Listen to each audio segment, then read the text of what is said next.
श्री गुरु and Gauranga, Shri Jagannath Baldev Subhadra मैया की जय। हरे कृष्ण हरे कृष्ण। ओम नमो भगवते वासुदेवाय।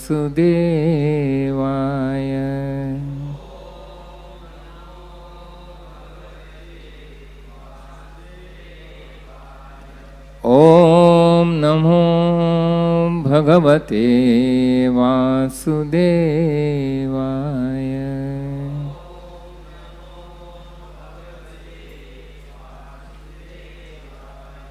ओम नमो भगवते वासुदेवाय।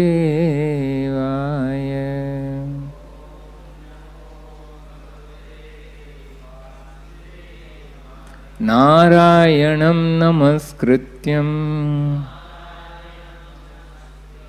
नरं चैव नरोत्तमं देवीं सरस्वतीं व्यासं ततो जयमुदीरये। नष्टप्रायेषु अभद्रेषु नित्यं भागवत सेवया भगवती युक्तमा श्लोके भक्तिर्भवति नैष्टिकी। कृष्णाय वासुदेवाय देवकी नंदनाय च नंदगोपकुमाराय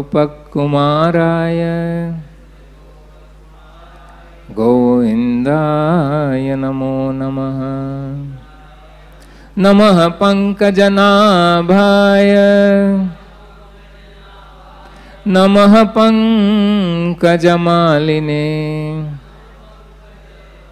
नमः पंकजनेत्राय नमस्ते पंकजांग्रिये। We are reading from Srimad bhagavatam, Canto 11, Chapter 2, verse number 52. न यस्य स्वः पर इति वित्तेष्वात्मनि वाभिदा सर्वभूतसमशान्ता स वै भागवतोत्तमः। न यस्य स्वः पर इति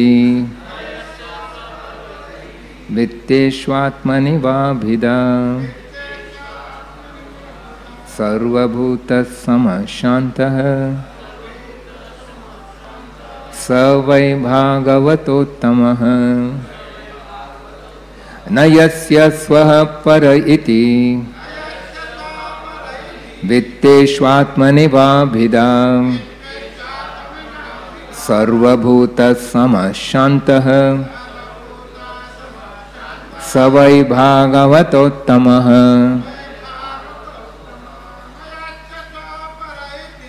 न यस्य स्वः पर इति वित्तेष्वात्मनि वाभिदा सर्वभूतसमशान्तः स वै भागवतोत्तमः। न यस्य स्वः पर इति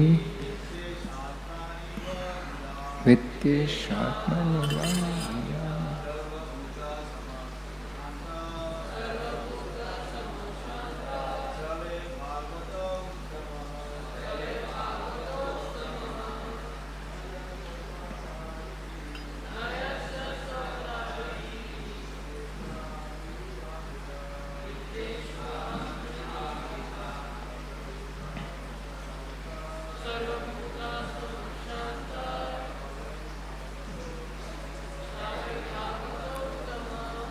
Mataji's. Na, there is not, of yasya, of whom, Swapara iti, mine and someone else's. Vitteshu, about his property. Atmani, about his body. Va, or Bhida, by thinking in terms of duality.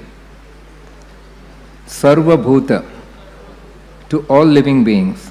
Samaha, equal. Shantaha, peaceful. Saha, he. Vai, indeed. Bhagavatottamaha, the best of devotees.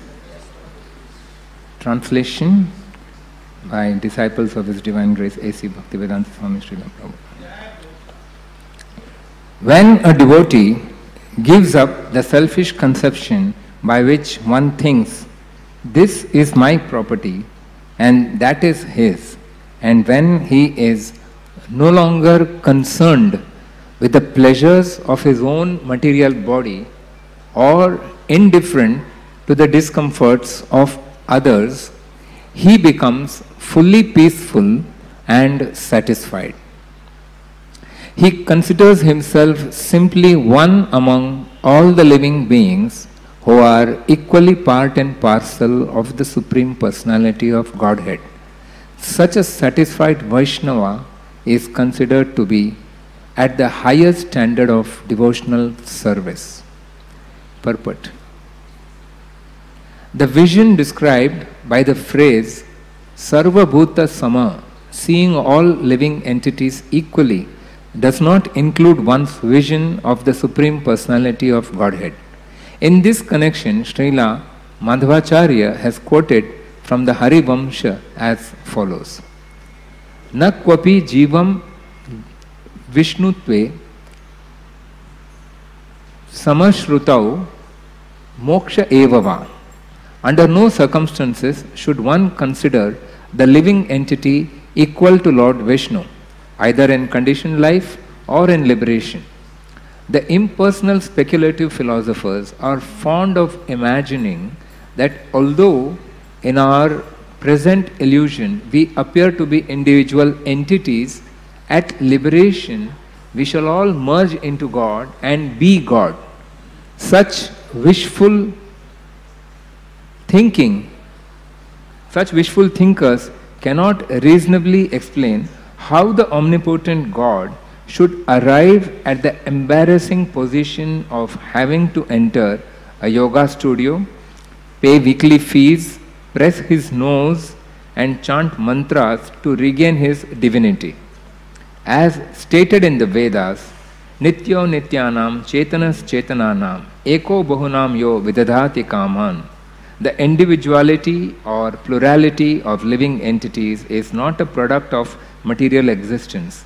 The word Nityanam, denoting the plurality of eternal entities, clearly indicates that the living entities are eternally individual parts and parcels of the Lord, who is the singular unique entity described here as Ekaha. In the Bhagavad Gita 1.21, Arjuna said to Krishna, Ratam sthapaya me achyuta. My dear Achyuta, please place my chariot between the enemies, between the armies. This body is also Ratha, a vehicle, and therefore the best policy is to request the infallible Lord to take charge of our conditioned body and guide us on the path back to the kingdom of God. The word Achyuta means the infallible or one who never fails. Learned or sane human beings will not entertain the silly notion that the omnipotent, omniscient God has slipped and fallen because of Maya. No amount of wishful thinking can erase our eternal servitorship at the lotus feet of the Lord. This fact is stated by the Lord himself in the Varaha Puran. Naivam Tvayanu manvantavyam jivat maham iti kvachit sarvair gunair susampannam daivam mam gyatum arhasi. You should never think me one of the ordinary living entities in the Jiva category. In fact, I am the reservoir of all opulences and godly qualities, and therefore you should understand that I am the Supreme Lord. According to Srila Jiva Goswami and Srila Vishwanath Chakravarti Thakur, this verse of Srimad Bhagavatam does not forbid using a particular object in the Lord's service, since a devotee is free to use anything favorable for serving Lord Krishna. This acceptance of favorable objects in the service of Krishna is called Yukta Vairagya, as stated by Srila Rupa Goswami. Nirbandhe Krishna Sambandhe. One should be attached for Krishna's sake, never for one's own sake. If one interprets this verse to indicate that one should not exercise control over any material object, even if it is favorable for serving Krishna, one falls into the bad understanding called Phalgu Vairagya, or immature renunciation. Great kings such as Maharaj Yudhishthir and Maharaj Parikshit engaged the entire earth, and other Vaishnavas have engaged the entire universe in the service of Krishna. But they completely gave up the sense of their personal proprietorship. That is the point made in this verse. Just as one becomes very much concerned about any pain in one's own body, one should be concerned with bringing the conditioned souls to the platform of devotional service, so that all of their suffering will be banished forever. That is the actual purport of not distinguishing between one body and another. Om Ajnana Timirandhasya Jnananjana Shalakaya Chakshurun Militam Yena Tasmai Shri Gurave Namaha. Shri Chaitanya Manobhishtam Sthapitam Yena Bhutale Swayam Rupa Kadamahyam Dadati Swapadantikam. Vandeham Shri Guru Shri Yuta Padakamalam Shri Gurun Vaishnavam Shri Rupam Sagrajatam Sahagana Raghunathanvitan Tam Sajivam Sadvaitam Sahavadutam Parijana Sahitam Krishna Chaitanya Devam Shri Radha Krishna Padam Sahagana Lalitam Shri Vishakhanvitam Shyam. He Krishna Karuna Sindho Deenabandho Jagatpate Gopesha Gopika Kanta Radha Kanta Namostute Tapta Kanchana Gaurangi Radhe Vrindavaneshwari Vrishabhanu Sute Devi Pranamami Haripriye.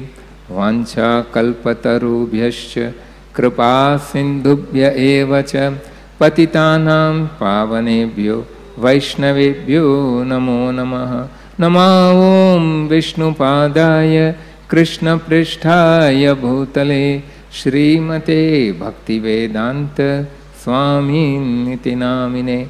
Namaste Saraswati Deve Gauravani Pracharine Nirvishesha Shunyavadi Paschatya Deshatarine. Jai Shri Krishna Chaitanya Prabhu Nityananda Shri Advaita Gadadhar Shrivasadi Gaura Bhakta Vrinda. Hare Krishna Krishna Krishna Hare Hare Hare Rama Rama Rama Hare Hare. Hare Krishna. So we are on this 52nd verse of the second chapter, and before beginning, I would like to briefly recount our flow. Sometimes when you go to a big campus, it's a huge sprawling campus and there are many junctions. So at certain points you have this board where they give you the plan of the whole campus, and there is a small letter caption there which says, "You are here." So in the same way, let's just try to recollect, because Bhagavatam is so huge and vast, it is like a big maze, and it has such wonderful jewels in it that sometimes we tend to get lost in the details. So just to put us back in the perspective, King Nimi meets the 9 Yogendras. That is the title of this chapter. Actually, this chapter begins with a question by King Vasudeva. He is questioning Narad Muni. Please describe pure devotional service which frees one from all kinds of fears. And Narad Muni, he says, the same question was asked by King Nimi to the 9 Yogendras. And who is Nimi? He is the king of Videha. To trace his origin? No, to trace the origin of the 9 Yogendras, we go back to Swayambhu Manu, whose son was Priyavrat, and whose son was Agnidra, whose son was Nabhi, and Nabhi's son was Rishabdev, was an incarnation of Lord Vishnu. Rishabdev had 100 sons, and the eldest of his son was Bharat Maharaj, after whom this country and this entire planet is named as Bharatvarsha, and he had 9 other, all of them were rulers. Then there were the 9 Yogendras, the wise sons of Lord Rishabdev, who were pure devotees. And then there were 81 Brahmana priests. The other sons were the 81 Brahmana priests, or they were practicing Karma Kanda. So this way he had these 100 sons, and out of those 100 sons, the 9s who were pure devotees, they are the 9 Yogendras. And these 9 Yogendras are Kavi Havir Antariksha, Prabuddha Pipalayana, Avirhotra Drumila, Chamasa Karabhajana.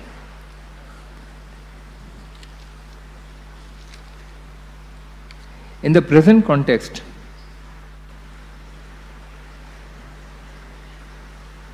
to the question asked by King Nimi, the first question that King Nimi asks is, what is the ultimate good for the soul? And the first of the Yogendras, Kavi, he answers that Bhagavad Dharma, or the process of devotional service to the Supreme Lord, is the ultimate good for all the souls. Of course, a lot of explanation is there, but just to summarize.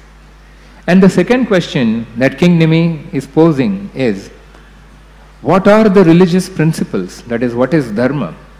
What is Swabhava? That is, natural proclivities. What is behavior? That is, Achara. What is Vakya? That is, speech. And what are symptoms? That is, Lakshana of the Vaishnavas who are pure devotees. That is, the Bhagavatottama, who are the pure devotees of the Lord. And in answer to that, Havir, the second of the 9 Yogendras, is now replying, and he begins by first classifying the devotees into 3 categories to explain all these points. How to recognize the devotee. So what is the natural proclivity, what is his behavior, how does he speak, what are the symptoms and of a pure devotee, and all these aspects. So he classifies them as Kanishta, Madhyama and Uttama, that is neophyte, medium and the pure devotee. And he explains all these points, the symptoms of a pure devotee. He explains the stages. And then, yes. So we see that a majority of the population are actually fruitive workers. Therefore, out of the 100 sons of Rishabdev, 81 were practicing Karma Kanda, guiding people on the path. Actually, Bhagavatam does not encourage fruitive work, but at the same time, the Vedic philosophy is so broad-based that it takes everybody in its flow. Therefore, even the fruitive workers, that is, those who work for profit, even they have been given a path by which they can gradually elevate themselves to the level of pure devotional service.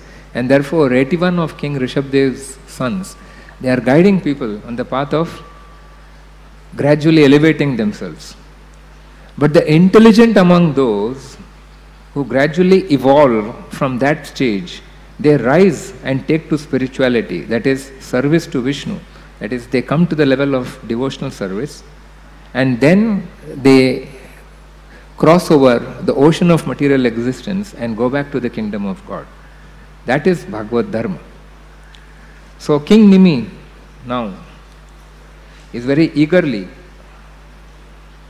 hearing all the beautiful answers that has been explained by the 9 Yogendras here in this, on the 50s. So now,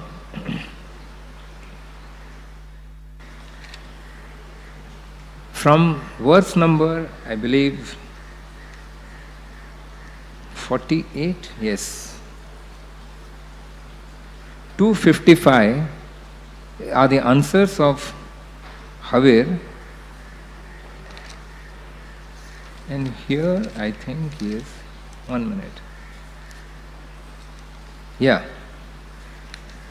In verse number 45, Hare explains, one of the 9 Yogendras, that even while senses are locked with the sense objects, one is undisturbed by the sense objects and his consciousness remains fixed in the Supreme. He is a Bhagavatottama. He is describing the qualities, the lakshana of a pure devotee.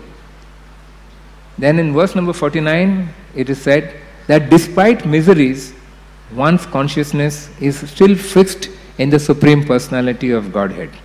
That is, even when the senses are engaged, he does not lose sight of the Lord. Even when he is beset with miseries, even then his consciousness is fixed in the Supreme Lord. And in verse number 15 he explains that the pure devotee is not agitated by profit, lust, worship or prestige. That is described as puja, labha, pratishtha. These factors which sway people away from the path of devotion do not agitate a pure devotee. Verse number 51, the one which was done the day before, explains that a pure devotee, despite his high birth or education, does not fall victim to pride. And in the present verse 52, where we are today, it is explained that one of the outstanding features of a pure devotee is that he is fully peaceful and satisfied.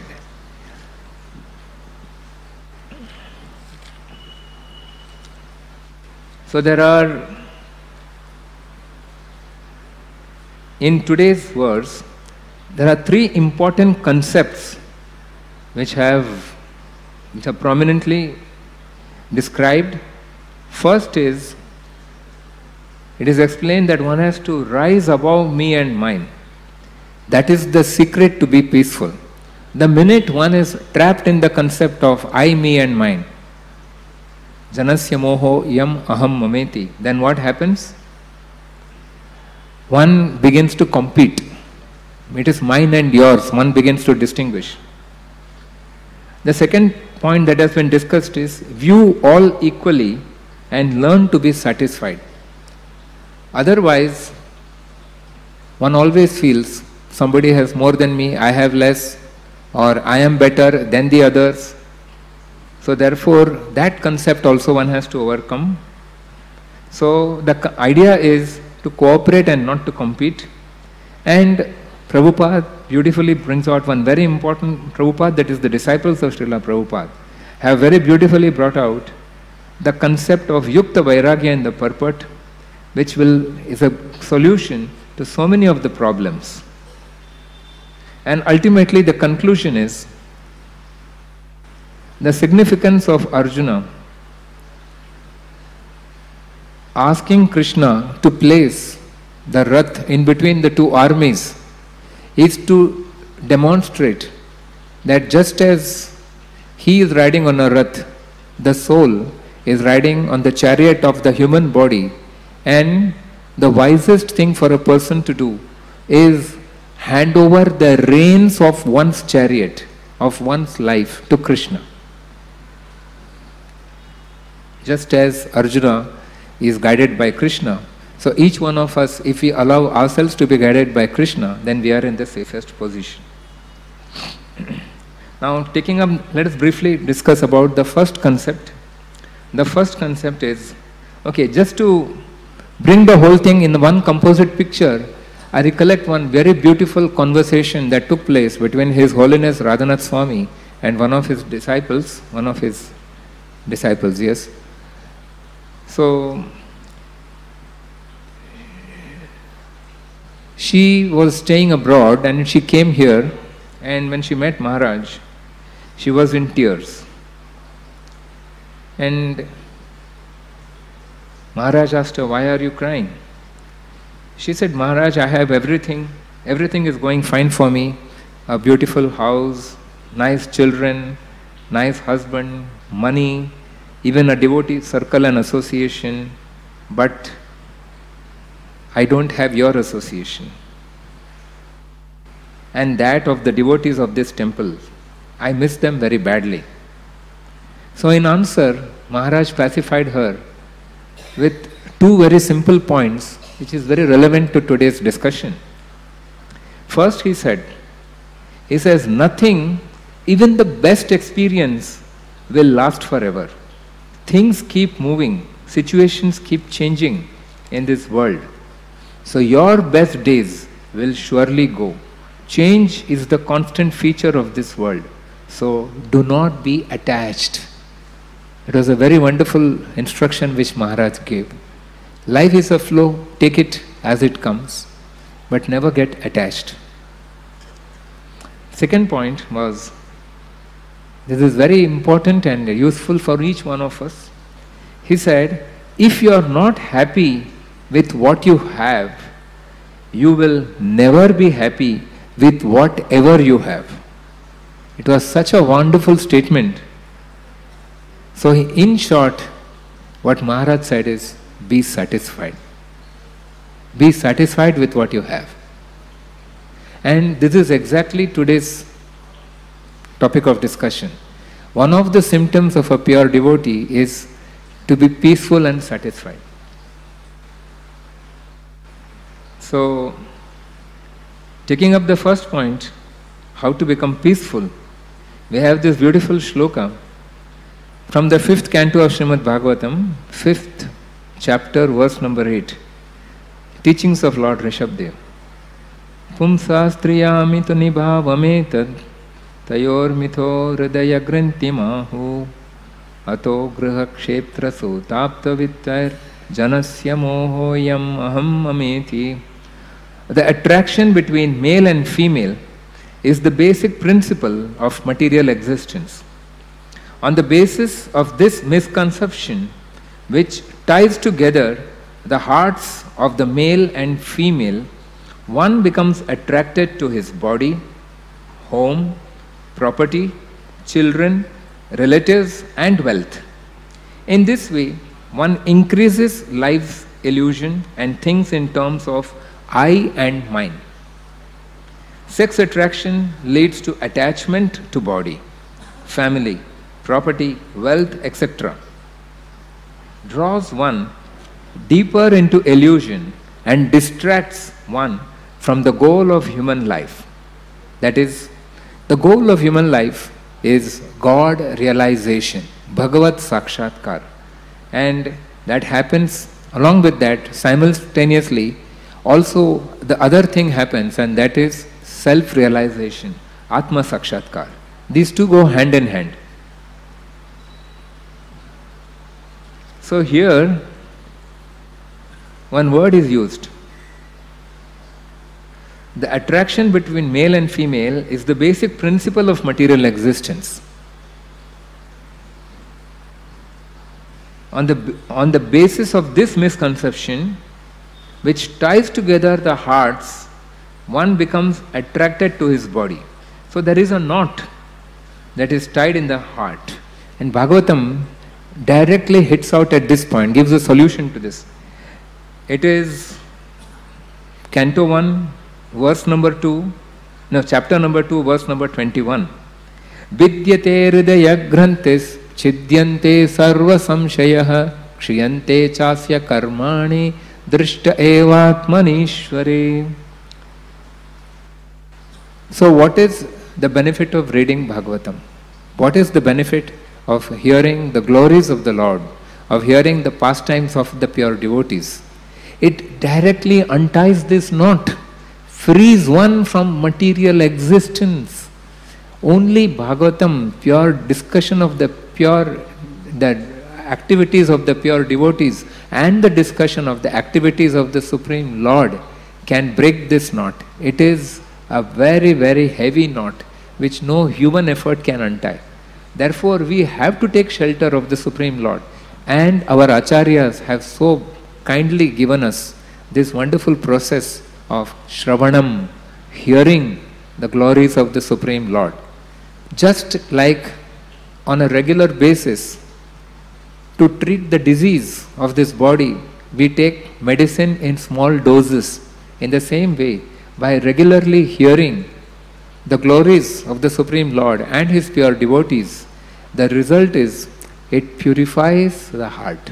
The result is it purifies the soul and releases us from this entanglement of material clutch or material existence.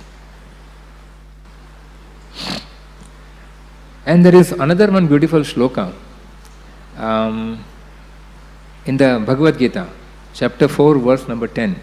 Vitaragavaya krodha manmana mamupashrita bahavo jnana tapasa pota madbhavamagataha. It says, give up attachment. Again, it comes to the same point. It's attachment. Attachment is the root cause of our remaining glued to this material existence. So, Vita Raga, Raga means attachment, Bhaya Krodha, give up these things. So, but to be attached is the natural tendency of this mind, human mind. Just as a monkey is always holding something, it cannot remain without holding something. That is the nature of the monkey. Similarly, the mind is also like a monkey. So, when this mind, which is like a monkey, it needs something to hold on to. So, therefore, the acharyas are telling us, transfer the attachment of the mind from the objects of this world to the Supreme Lord and to the devotees of the Lord. So that process of transference can happen by the process of hearing. When you regularly hear Bhagavad Katha, then automatically your attachment for the Lord and for His devotees increases, and that guides you to the right path. So you can rise from attachment to the body, rise above illusion, and become attached to the Supreme Personality of Godhead, Krishna. There you will be peaceful.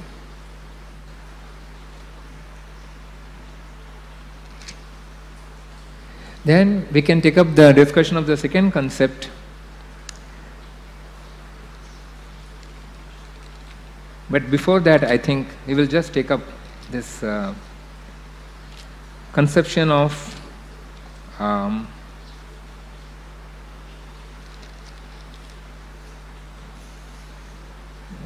think Yukta Vairagya. Yukta Vairagya is been emphasized in this purport, and that is one of Prabhupada's greatest gift to the disciples and to people at large. Yukta means to connect to Krishna, and Vairagya means to be detached from the material objects. So detach from the material objects and connect to Krishna. The same thought is flowing here. And to explain this, one simple illustration is given. Generally it's spoken quite often, and many must have heard about this. That is, when a householder sees that his wife is struggling hard at home and she has a lot of responsibilities to cater to, so he will bring a maid to help her. Now that comparison here is given, the householder is the individual soul, wife is compared to the supreme goal, Lord Krishna, and that maid is to the facilities that are available in this world, the material facilities available. So when the maid is brought home to help the wife. Similarly, the material facilities are meant to serve the Lord. But when the soul, instead of focusing on that point of serving the Lord, becomes attached to the maid, if the householder becomes attached to the maid, then there is total chaos and confusion. So, in this world, sometimes people, in the course of their activities, get so engrossed with these material facilities that they forget the real goal of human life. It is not to enjoy these facilities. The maid has not been brought into the house for the householder to enjoy the maid, but the maid has been brought into the house so that she can assist the wife and the house can run properly, so that the supreme goal of serving the Lord is fully satisfied, is fully taken care of. Bhakti Siddhanta Saraswati Thakur was a revolutionary guru. Though he was a Naishtika Brahmachari, a person who was absolutely renounced, but at one point of time, he rode in an ambassador car. At that time, ambassador is today's Mercedes, because it is in the early 1900s. He rode in an ambassador car with coat and boot, and even arranged to serve some meat to the British authorities of his time to give them the message of Chaitanya Mahaprabhu and highlight the work of the mission. So this is a classic example of Yukta Vairagya. He did not say, I am a sannyasi, I will not travel by car. He did not say, I will not wear these Western clothes. He did everything just to impress the British, because that is what will make some meaning to them. If you sit under a tree in a forest and speak something, they may not be impressed. But for him, he was satisfied with that. But then he utilized all these facilities, not for himself. He was never attached to all these things.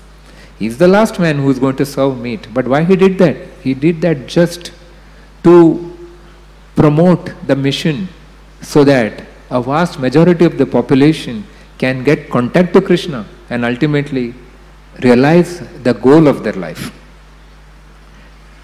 Similarly, Prabhupada was asked by one of the correspondents of a newspaper. He says, you are a Swami, why are you flying in an airplane? Because in India there is a concept that a sannyasi should not cross the oceans. So what did Prabhupada say? He says, I am taking an airplane to bring back those of you who are rushing to hell at jet speed. So therefore Prabhupada travelled the world 14 times over in the last 12 years of his life to establish 108 temples across the globe and to internationalize the message of Gita. He had already internalized the message of Gita. The mission of Chaitanya Mahaprabhu was internalized in Srila Prabhupada, but he took this step to internationalize what was already internalized. That was his greatness. So again, he demonstrates what is Yukta Vairagya. That is, utilizing the facilities given by material nature to serve the Supreme Lord.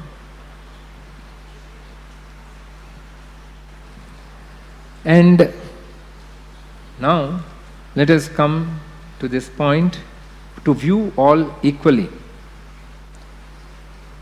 Here, very much great care is taken by the devotees to explain equality does not mean to equate God with man. One has to keep that difference intact. That is what is mentioned in the purport, the details given by Srila Madhvacharya and by the other eminent personalities. Never try to equate man with God or God with man. In fact, Prabhupada very often uses the term rascal, and sometimes people are shocked. He is a saintly person, why is he using such words? And he chastises people, says he is a rascal. So people were wondering, why is he using such strong words? But what is the meaning of the word rascal? The meaning of the word rascal simply is when you try to elevate an ordinary human being to the status of God, or you try to pull down God to the status of an ordinary person. That is the meaning of the word rascal. Krishna will not rest. And the earlier verse also explains this point. Pride is one thing that God will never tolerate in his pure devotee. And to purify a person, Krishna takes particular steps just to crush the pride of each one of us, because that is one stumbling block which is stopping us from seeing him, from going to him. So he is facilitating us. So whenever we have problems in life that is so very badly crushing our pride, understand it is a great blessing by the Lord. He is facilitating us to go closer to him. Krishna will not rest till one's pride and ego is crushed to a fine dust, because that is what keeps us away from him. He is more eager that we go back to him. Out of ignorance, we may be happy to enjoy this world, especially when things go favorably. Just as a parent wakes up a sleeping child, Krishna wakes us up. He wants to play with us, engage in loving reciprocation with us. That loving reciprocation of Krishna is what we describe as satisfaction. When a jiva experiences that it is that, then that is the pinnacle of happiness, anandam. No experience can surpass that. This verse further emphasizes, though others are all equally part and parcel of Krishna, Krishna is always the Supreme Personality of Godhead. Never ever one of those equals. So this is what the Varaha Puran says, that never confuse the supremacy of the Lord with the conception of equality. The conception of equality is we are all equally dear to the Lord, and the Lord is equally disposed to each one of us. But the Lord is the Supreme Personality. Feeling one with the Lord is that satisfying intimacy to know that He is the protector and loves us equally. Gives a sense of security. It is hope-giving. It does not let us think less of yourself even though you may be insignificant. Also, it highlights the compassion of the Lord for every soul. Nobody is too fallen to receive His mercy. When one experiences and becomes conscious of that compassion of the Lord, then love for the Lord simply erupts like a lava from a volcano. Such is the quality of a pure devotee. So, this particular verse also describes the concept of the relationship of the soul and the super soul. So, the soul is part and parcel of the Supreme Lord, and the Lord is the Supreme, the whole. So, while I was contemplating on these points, a few thoughts came and I put it down in a way that could be expressed whole and the part. You are the soul, God is the whole. Love Him and serve Him. To love Him and serve Him is your true goal. You are His part that can't go apart. Play then your part till you depart. Be a small part of Krishna's big plan. Krishna is God, fully divine. Rack not your brain, fret not your mind. His love and His care is sweet and sublime. His form and His name are one and the same, 16 in number, of unlimited fame. Hare Krishna, Krishna Krishna, Hare Hare, Hare Ram, Ram Ram, Hare Hare. Packed in these names, both whole and the soul are at once both different and yet still the same. Same in their nature, but different in stature. The Lord is the master and the soul His servitor. Hare Krishna. Thank you. Are there any questions? Otherwise, we can end the matter. Granthiraj Srimad bhagavatam ki.